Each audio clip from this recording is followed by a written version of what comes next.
YouTube channel biology house. आज के lecture में हम डिस्कस करेंगे इम्पोर्टेंट कंटेंट को, दैट इज इकोलॉजिकल सक्सेशन, जो इकोसिस्टम के अंदर का है। तो इकोलॉजिकल सक्सेशन के अंदर हम डिस्कस करेंगे बेसिकली दो टाइप्स ऑफ सक्सेशन को, one by one detail with diagram. तो यहाँ पे जो मैंने लिखा है सक्सेशन, तो पहले हम देखेंगे कि what is the meaning of ecological succession.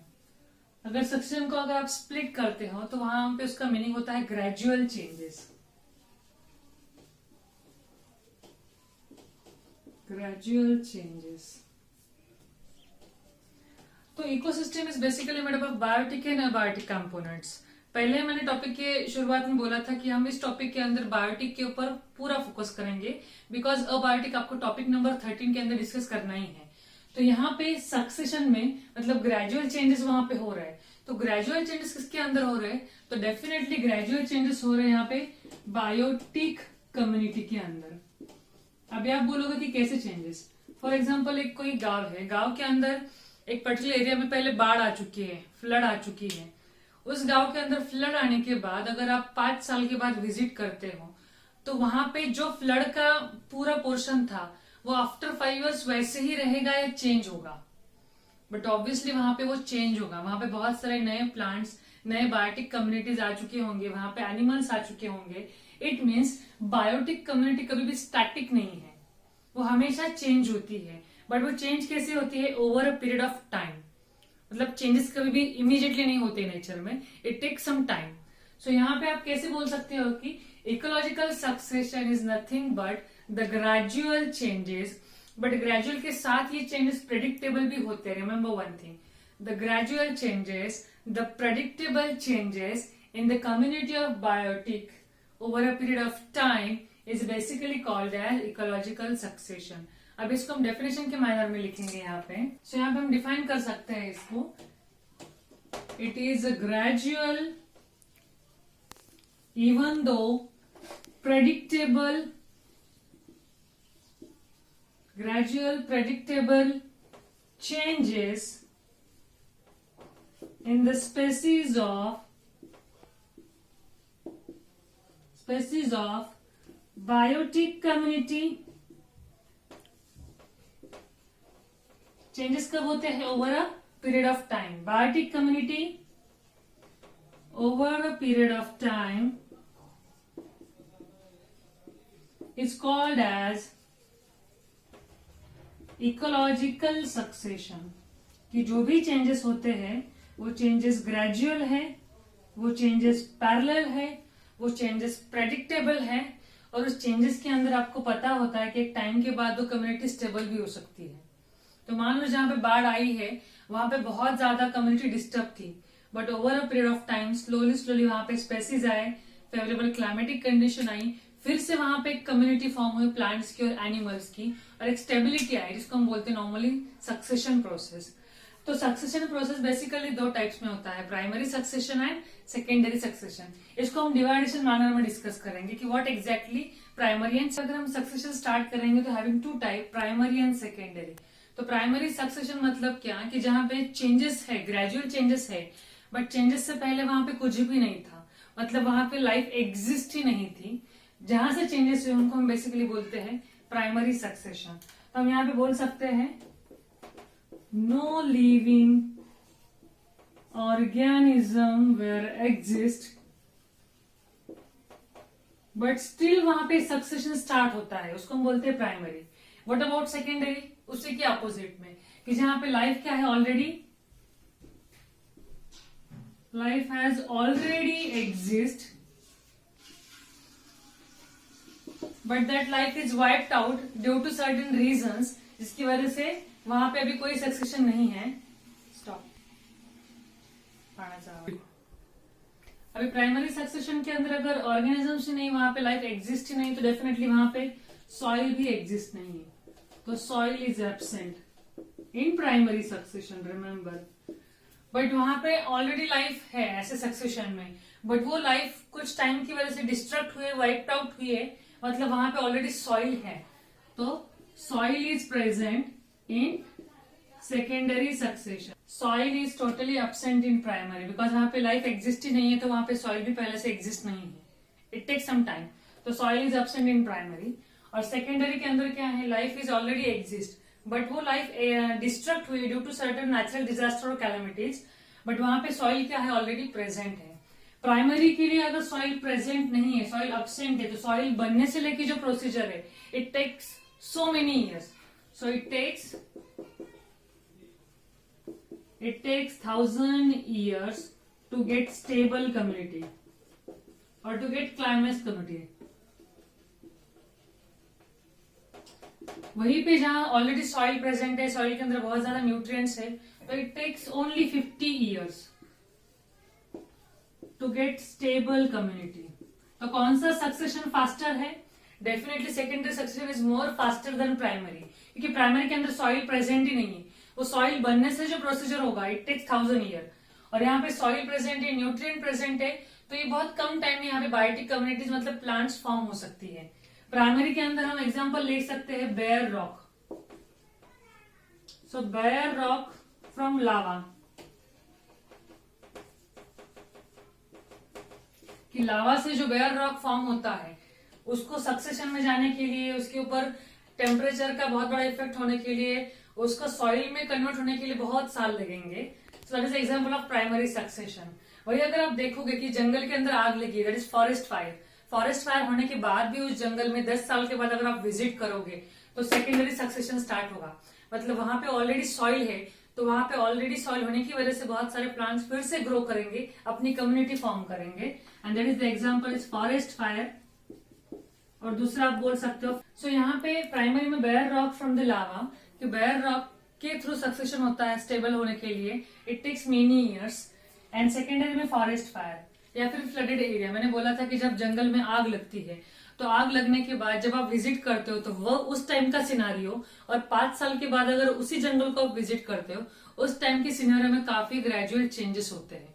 वो ग्रेजुअल चेंजेस मतलब बायोटिक कम्युनिटी वहां पे फिर से फॉर्म होती है। सो फ्लडेड एरिया या फिर फॉरेस्ट फायर, ये जो है वो एग्जाम्पल है सेकेंडरी सक्सेशन का। आई होप यहाँ तक आपको समझ में आया कि सक्सेशन प्रोसेस क्या है। तो हम ऐसा बोल सकते हैं कि सक्सेशन अगर ग्रेजुअल चेंजेस है over a period of time, मतलब ये पैरेलल टू एवोल्यूशन है, क्योंकि एवोल्यूशन में भी ग्रेजुअल चेंजेस हुए कम्युनिटीज के अंदर। तो सेम थिंग की ecological succession is also a parallel process of evolution. तो ऐसा भी एमसीक्यू आ सकता है कि जिसके अंदर एवोल्यूशन या फिर इकोलॉजिकल सक्सेशन किसको पैरेलल है, तो वो एवोल्यूशन प्रोसेस को हम पैरेलल बोल सकते हैं। आई होप यहाँ तक समझ में आया। इकोलॉजिकल सक्सेशन के 2 टाइप्स है, जेरार्क सक्सेशन एंड हाइड्रार्क सक्सेशन, जो हम देखेंगे 1 by 1। 2 टाइप्स के सक्सेशन आपको स्टडी के लिए जो बायोटिक कम्युनिटीज के अंदर बिलोंग करते हैं। The first one is xerarch and second is hydrarch. तो इसका पहला मीनिंग देखेंगे कि जेरा मीन्स व्हाट। जेरा का मीनिंग होता है ड्राई कंडीशन, जहां पे ऑलरेडी बहुत एक्सट्रीम ड्राई कंडीशन है, वाटर अवेलेबिलिटी बाद में वहां पे आई है, जिसको हम बोलते हैं जेरार्क सक्सेशन।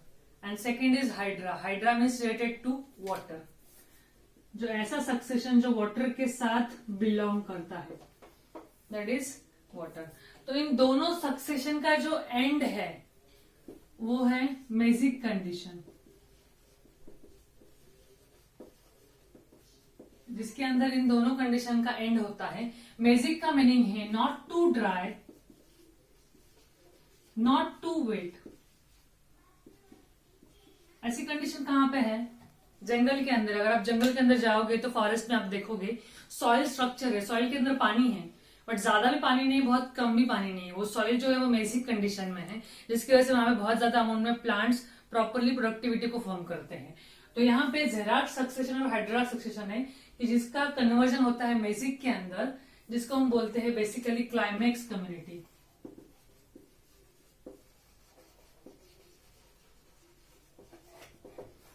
मतलब पहले हम आज देखेंगे जेरार्क के बारे में।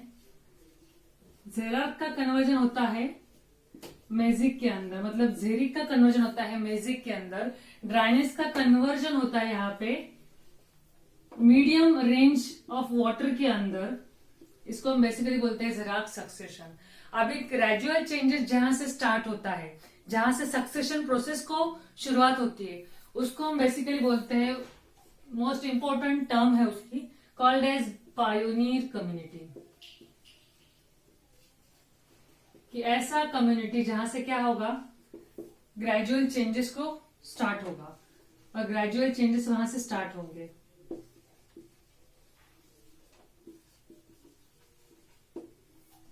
और ग्रेजुअल चेंजेस स्टार्ट होंगे तो वो over a period of time होंगे, बिकॉज हमने डेफिनेशन में ही देखा कि टेक्स्ट में ज़ेराक कंडीशन के अंदर जो पायोनियर कम्युनिटी है, मतलब वो स्टार्टिंग पॉइंट है कि जहां से सक्सेशन स्टार्ट हुआ है, ग्रेजुअल चेंजेस वहां से स्टार्ट हुआ है, राइट। तो यहाँ से स्लोली स्लोली वो changes over a period of time जाएंगे और टाइम जाने के बाद एक स्टेबल कम्युनिटी फॉर्म होगी जिसको हम बोलते हैं क्लाइमैक्स कम्युनिटी। और बेसिकली क्लाइमैक्स कम्युनिटी दोनों भी सक्सेशन के अंदर फॉरेस्ट है कि फॉरेस्ट फॉर्म कैसे हुआ, फॉरेस्ट स्टेबल कैसे हुआ, from pioneer to climax, from dryness to mesic condition, क्योंकि फॉरेस्ट क्या है हमारी, मेजिक कंडीशन है। तो बीच में बहुत सारा टाइम गया, over a period of time he changes हुए, तो हर एक चेंजेस को हम बोलते हैं सेरे, सेरे, और ये चेंजेस को बोलते हैं सेरल स्टेजेस। मैं यहाँ पे लिखती हूँ सेरल स्टेजेस और सेरल चेंजेस बोलते हैं कि हर एक कम्युनिटी दूसरे कम्युनिटी को वहां पे क्या कर रही है, रिप्लेस कर रही है और एंड में जाके एक क्लाइमैक्स कम्युनिटी बना रही है, एक स्टेबल कम्युनिटी बना रही है जिसको हम बोलते हैं फॉरेस्ट, जो मेजिक कंडीशन के अंदर है। शुरुआत में हमने देखा था ड्राइनेस टू मेजिक कंडीशन जो कन्वर्जन है उसको हम बोलते हैं ज़ेराक सक्सेशन। आई होप यहाँ देखेंगे कि ज़ेराक मतलब ड्राई कंडीशन से मेजिक के अंदर जो भी चेंजेस होते हैं वो है ज़ेराक सक्सेशन।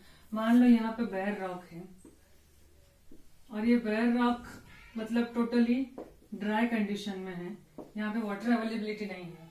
तो ऐसे एरिया में सबसे पहले ऐसा कौन सी बायोटिक कम्युनिटी फॉर्म होगी, तो बेयर रॉक के ऊपर with the help of evolution के हिसाब से फेवरेबल कंडीशन में पहले बेयर रॉक पे कौन सी कम्युनिटी फॉर्म हो सकती है। बेयर रॉक के मतलब टोटली एक्सट्रीम ड्राई कंडीशन है।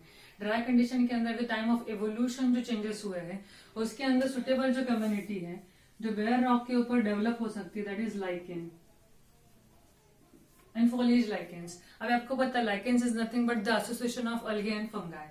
तो वहां पे algae एंड फंगाई के सपोर्ट के हिसाब से एंड फोटोसिंथेसिस के थ्रू वहां पे बेयर रॉक के ऊपर लाइकेन फॉर्म होगा और वो लाइकेन एक पर्टिकुलर एसिड को सिक्रेट करेगा। वो एसिड्स के थ्रू ये रॉक का जो है वो वेदरिंग के फॉर्म में कन्वर्जन होगा, मतलब स्लोली स्लोली रॉक पोर्शन का जो है वो सॉइल की तरफ कन्वर्जन होने लगेगा। अब यहाँ पे लाइकेन एक छोटा सा थिन लेयर फॉर्म करेगा। आफ्टर सम टाइम्स आपको पता है कि लाइकेन का ड्यूरेशन बहुत शॉर्ट होता है। आफ्टर शॉर्ट ड्यूरेशन वो जब डेड होंगे तो वो डेड होने के बाद वो मॉइस्चर कंटेंट इस रॉक के अंदर डालेंगे। With help of moisture content ये रॉक वेदरिंग प्रोसेस में जाएगा। तो लाइकेन्स जो है वो लाइकेन्स कुछ टाइम के बाद रिप्लेस होगा एंड मैक्सिमम यहाँ पे सॉइल का लेयर फॉर्म होगा with the help of dead and decaying of lichens. तो ये जो एक लेयर फॉर्म होगा वहां पे एक दूसरा एक कम्युनिटी उसको रिप्लेस करेगी। The name is mosses. That is the first stage of lichens. Lichens को हम बोल सकते हैं pioneer community और second is mosses. Mosses is nothing but a mat-like structure of grasses. तो यहाँ पे maximum grasses form होंगे because grasses को ये suitable layer रहेगा with the help of maximum weathering of soil. कुछ टाइम के बाद due to several changes और gradual changes over a period of time ये फिर से क्या करेंगे, mosses जब dead होंगे तो मैक्सिमम वो कहां पे जाएंगे, डेड होने के बाद इसी सॉइल के अंदर जाएंगे। तो मैक्सिमम सॉइल का फिर से क्या होगा, वेदरिंग प्रोसेस होगा और एक ऐसा थिक लेयर बनेगा। ये जो थिक लेयर बनेगा तो यहाँ पे टेरिडोफाइट्स जो है वो मैक्सिममली इजीली ग्रो कर पाएंगे, मतलब मॉसेस को रिप्लेस करेंगे टेरिडोफाइट्स। और मान लो वहां पे कोई ऐसा प्लांट्स एनिमल्स आके गया या फिर बर्ड्स आके गया और वो बर्ड्स अगर कोई एक सॉइल डिपॉजिट करता है और वो सॉइल इस पर्टिकुलर लेयर के अंदर प्रॉपरली ग्रो होगा, इट मीन्स वहां पे भी वो कम्युनिटी क्या करेगा, फॉर्म करेगा। आफ्टर टेरिडोफाइट्स फिर से सॉइल क्या करेगा, रॉक का मैक्सिमम पोर्शन जाएगा वेदरिंग के अंदर with the help of nutrient soil. Remember this soil is nothing but nutrient soil with the help of decomposition, shrub plants और मैक्सिमम वुडी प्लांट्स को। आफ्टर दैट एक ऐसा स्टेबल लेयर होगा, ऐसा maximum soil यहाँ पे डेवलप होगा with the help of so many replacing community और वहां पे वो एक ह्यूज अमाउंट में लार्ज टॉल ट्री की एक कम्युनिटी फॉर्म करेगी। The name of community is Woodland community, जिसको हम बोलते हैं बेसिकली फॉरेस्ट। और फॉरेस्ट को यहाँ पे बोला गया है कि क्लाइमैक्स कम्युनिटी की जो एकदम स्टेबल कम्युनिटी है। इसलिए आप देखोगे तो जंगल के अंदर आपको सभी टाइप्स के प्लांट्स देखने को मिलेंगे, चाहे वो स्मॉल ग्रासेस हो चाहे फिर वो मॉसेस हो या फिर टेरिडोफाइट्स हो, श्रब हो, एनुअल श्रब हो, पेरिनियल हर्ब्स हो या फिर वुडलैंड प्लांट्स हो या टॉल ट्री हो। ये जो सारे हैं वो ग्रेजुअल चेंजेस और सक्सेशन के थ्रू वहां पे डेवलप्ड होते हैं कि जहां पे पहले कुछ भी नहीं था, मतलब नंबर ऑफ स्पेसीज बहुत कम थी और एंड में क्लाइमेक्स में क्या हुआ, नंबर ऑफ स्पेसीज बढ़ गई। अगर दोनों में डिफरेंस देखोगे तो Pioneer community is having a very less number of species but climax community is having a huge number of species. Pioneer community having a very less amount of biomass, climax community having a number of huge amount of biomass. Pioneer community having a very less amount of species diversity, but climax community having a huge amount of species diversity. मतलब gradual changes के साथ positive changes भी वहां पे आते हैं कि biomass बढ़ता है क्लाइमेक्स की तरफ, प्रोडक्टिविटी बढ़ती है, नंबर ऑफ स्पेसीज वहां पे बढ़ते हैं, इसीलिए क्लाइमेक्स कम्युनिटी को हम स्टेबल कम्युनिटी बोलते हैं। आई होप यहां तक आपको समझ में आया होगा कि कैसे जेरार्क का मतलब ड्राई कंडीशन से मेजिक कंडीशन के अंदर कन्वर्जन होता है over a period of time और कौन कौन से कम्युनिटी उसको रिप्लेस करती है। उसको हम बेसिकली बोलते हैं सक्सेशन प्रोसेस और इस सक्सेशन को हम बोलते हैं जेरार्क सक्सेशन, जो ड्राई कंडीशन से स्टार्ट होता है और एंड होता है फॉरेस्ट की तरफ मतलब मेजिक कंडीशन के अंदर। आई होप यहां तक आपको समझ में आया होगा। Please like and subscribe my channel. Thank you so much.